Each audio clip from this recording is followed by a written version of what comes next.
শোনো রে সোনারা, আজ বড়দিনের গল্প বলি। এই ডিসেম্বর মাসে অনেক অনেক বছর আগে এক ঠান্ডা রাতে এক শিশুর জন্ম হয়েছিল। তার নাম ছিল যিশু। তিনি কোনো রাজবাড়িতে জন্মাননি, জন্মেছিলেন এক সাধারণ গোয়াল ঘরে।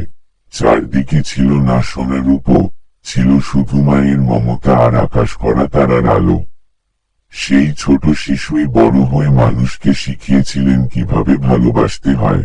তিনি বলতেন, হিংসা নয় ভালোবাসা, রাগ নয় ক্ষমা, আর নিজের জন্য নয় অন্যের জন্য ভাবাই মানুষকে সত্যিকারের বড় করে।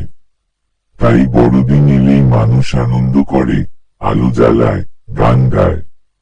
তোমরা ভাবছো বড়দিন মানে শুধু কেক, চকলেট আর উপহার, তাই তো?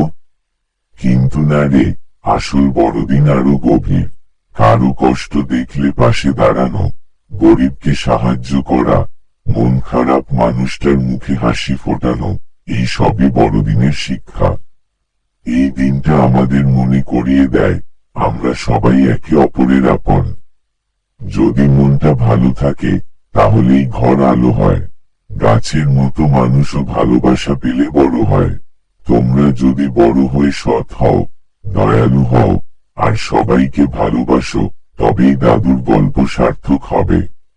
মনে রেখো, বড়দিন বছরে একদিন আসে, কিন্তু তার শিক্ষা প্রতিদিনের জন্য। দাদুর কথা শেষ হলে আগুনের পাশে নাতিদের চোখে ঝিলিক দেখা গেল, যেন বড়দিন তাদের মনেই আলো জ্বালিয়ে দিল। বড়দিনের শুভেচ্ছা সকলকে।